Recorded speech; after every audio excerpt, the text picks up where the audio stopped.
Next பார்த்தீங்கன்னா adjustment required and retirement of partner. சரியா?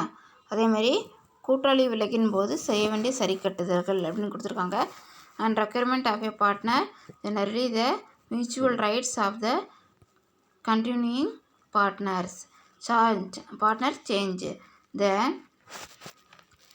the retiring partner is liable for all the act which are carried out by the firm until the date of his. சரியா? அதே மாதிரி retirement from the firm அப்படிங்கிறாங்க. கூட்டாளி விலகும் போது பொதுவாக தொடரும் கூட்டாளிகளின் பரஸ்பர உரிமைகள் மாறுபடும். கூட்டாளி ஒருவர் தன் விலகும் நாள் வரை நிறுவனத்தில் அனைத்து நடவடிக்கைகளுக்கும் பொறுப்பாகிறார். சரியா? அதே மாதிரி ஒரு பார்ட்னர் ரிட்டையர் ஆகுறாங்கனாக்கா பொதுவாக என்ன பண்ணிக்கிறாங்க, மியூச்சுவலாக என்ன பண்ணிக்கிறாங்க, தன் ரைட்ஸ் என்ன பண்ணிக்கிறாங்க, அவங்க மாற்றிக்கிறாங்க, சேஞ்ச் பண்ணிக்கிறாங்க. கண்டினியூ பண்ணுற பார்ட்னர்கிட்ட என்ன பண்ணிக்கிறாங்க, ரைட்ஸ் என்ன பண்ணிக்கிறாங்க, அவங்க மாற்றிக்கிறாங்க அப்படிங்கிறாங்க.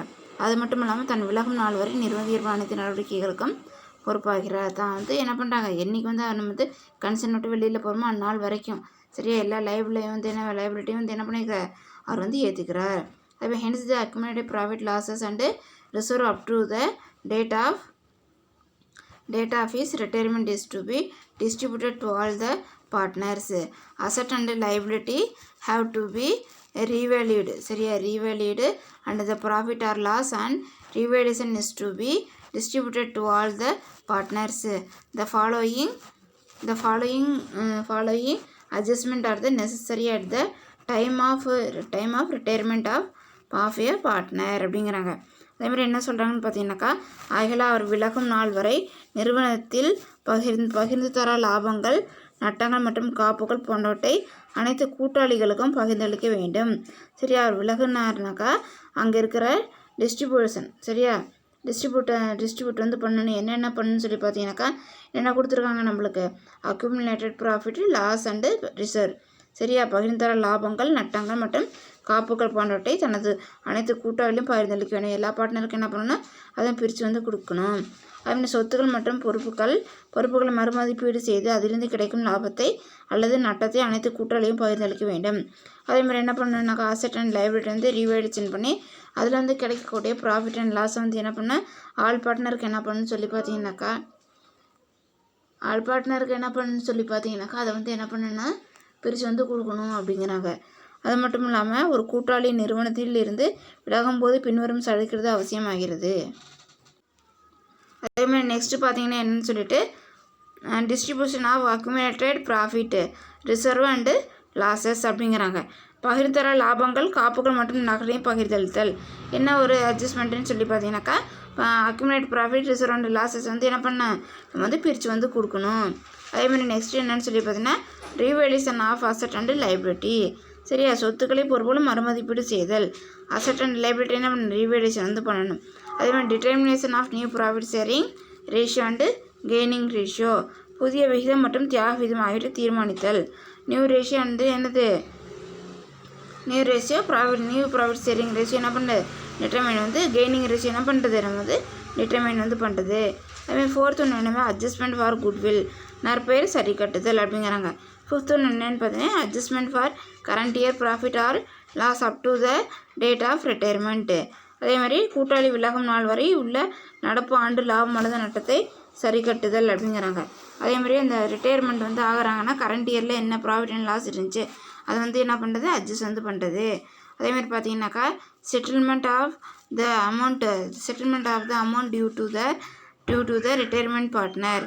விலகும் கூட்டாளிக்கு செலுத்த வேண்டிய தொகை செலுத்துதல். அது ரிட்டையர்மெண்ட் பார்ட்னருக்கு என்ன பண்ணணும், என்ன அமௌண்ட் கொடுக்கணுமோ அது என்ன பண்ணுறது, திருப்பி கொடுக்குறது.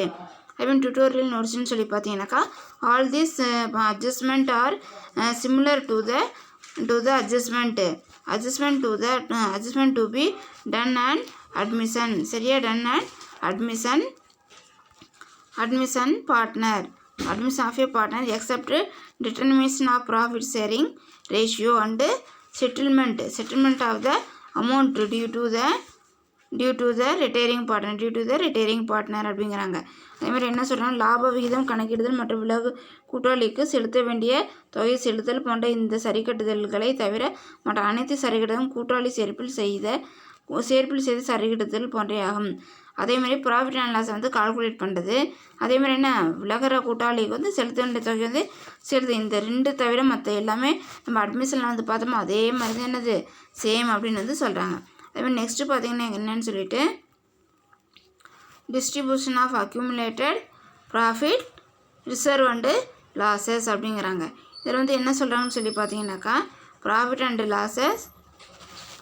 Losses of previous year which are not distributed to the partners or no as accumulated profit and losses.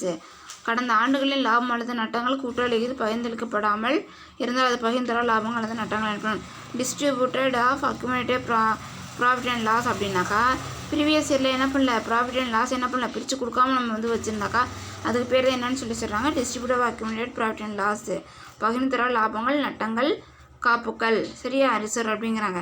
அதே மாதிரி நெக்ஸ்ட்டு பார்த்தீங்கன்னா reserve include generally reserve fund workman compensation fund and investment fluctuation fund சரியா.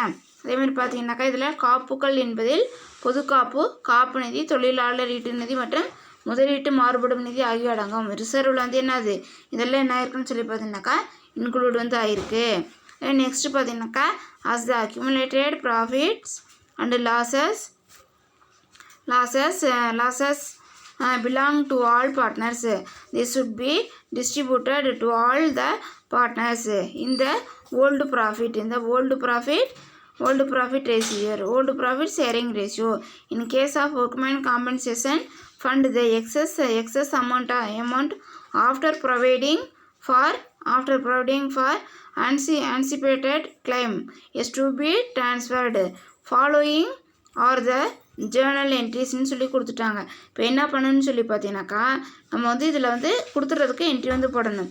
First ஒன்று எனவே அவை அனைத்து கூட்டாளிகளுக்கும் பழைய லாப விகிதத்தில் பகிர்ந்தளிக்கப்பட வேண்டும். சரி ஓல்டு ரேஷியோவில் என்ன பண்ணணும் ஃபஸ்ட்டு வந்து என்ன பண்ணணும் இங்கே கொடுத்துருக்கிறதுல என்ன பண்ணிடணும் நம்ம வந்து பிரித்து வந்து கொடுத்துடணும். தொழிலாளர் ஈட்டு நிதியில் எதிர்நோக்கக்கூடிய இழப்பீடுகளை சரி செய்த பின்னர் மீதமுள்ள தொகை கூட முதல் கணக்கு மாற்றப்பட வேண்டும். இதில் காம்பன்சேஷன் ஃபண்டு என்ன பண்ணிடணும் அவங்களுக்கு வந்து இழப்பீடு வந்து சரி செஞ்ச பின்னாடி மீதமுள்ள தொகை வந்து என்ன பண்ணணும் பார்ட்னர்ஸோட கேபிட்டல் அக்கௌண்ட்க்கு என்ன பண்ணிடணும் ட்ரான்ஸ்ஃபர் வந்து பண்ணிடணும். சரியா கிளைம் பண்ண அப்புறம் ட்ரான்ஸ்ஃபர் வந்து பண்ணணும். அதுக்கப்புறம் ஜேர்னல் வந்து transferring accumulated profit and reserve சொல்லி கொடுத்துருக்காங்க. ஃபஸ்ட்டு என்ன கொடுத்துருக்காங்க profit and loss appropriation account debtor, central reserve account debtor, reserve fund account debtor, workman compensation fund account debtor, அதேமாதிரி investment fluctuation fund account debtor to all partners capital current account இந்த old ratio. சரியா இதெல்லாம் கொடுத்துருந்தாங்கன்னா நம்ம என்ன பண்ணணும்னு சொல்லி பார்த்தீங்கன்னாக்கா ஓல்டு ரேஷியோவில் என்ன பண்ணிடணும் நம்ம வந்து அதெல்லாம் வந்து பிரித்து வந்து கொடுத்துடணும் அப்படிங்கிறாங்க. சரி அதேமாதிரி நெக்ஸ்ட் என்னன்னு சொல்லி பார்த்தீங்கன்னாக்கா தமிழில் பார்த்தீங்கன்னாக்கா பகிர்ந்தளவு லாபங்கள் மற்றும் காப்புக்களை மாட்டுதல், லாப நட்ட பகிர்வு கணக்குப்பற்று, பொதுக்காப்பு கணக்குப்பற்று, காப்பு நிதி கணக்குப்பற்று, தொழிலாளர் ஈட்டு நிதி கணக்குப்பற்று, முதலீடு மாறுபடும் நிதி கணக்கு என்னது வரவு. சரியா முதலீட்டு மாறுபடும் நிதி கணக்குப்பற்று அப்படின்னு சொல்லி கொடுத்தோம். பழைய கூட்டாளி முதல் நடப்பு கணக்கு என்னது வரவு. பழைய லாபத்தில் வந்து என்ன பண்ணணும்னு சொல்லி பார்த்தீங்கன்னாக்கா இதெல்லாம் பிரித்து கொடுக்கணும். ஓல்டு பார்ட்னர்ஸ்க்கு என்ன பண்ணணும் இதை வந்து பிரித்து வந்து கொடுக்கணுங்கிறாங்க. For transferring accumulated loss all partners capital current account debtor to profit and loss account in old ratio. பழைய கூட்டாளி முதல் நடப்பு கணக்குப்பட்டு லாப நட்ட கணக்கு என்னது பழைய லாப விகிதத்தில் என்னது அதை வந்து பிரித்து வந்து கொடுக்கணுங்கிறாங்க. சரிப்பா இந்த ஜேர்னல் என்ட்ரி என்ன பண்ணணும்னு சொல்லி பார்த்தீங்கன்னாக்கா மெமரி பண்ணி இது வந்து கம்பல்சரி 3 மார்க்கில் வந்து வரும் 2 மார்க்கில் வந்து வரும். அப்போ நம்ம இந்த ஜேர்னல் என்ட்ரின்னு அக்யூமுலேட்டட் ப்ராஃபிட் அண்ட் ரிசர்வ் அப்படின்னு சொல்லி profit and appropriation general reserve fund workman compensation சொல்லி கொடுத்துட்டா இதை வச்சு ஆல் பார்ட்னர்ஸ் என்னென்ன பார்ட்னர் நேம் இருக்கோ அதை வச்சு என்ன பண்ணிக்கணும் ஓல்டு ரேஷியோவில் பிரித்து வந்து கொடுத்துடணும். அதேமாதிரி ட்ரான்ஸ்ஃபர் அக்யூமுலேட் லாஸாக இருந்தால் அதுக்கு மேலே இருக்கிறதுக்கு அதே ஆப்போசிட்டாக என்ன பண்ணிடலாம் நம்ம வந்து ஜேர்னல் என்ட்ரி போட்டுடலாம்.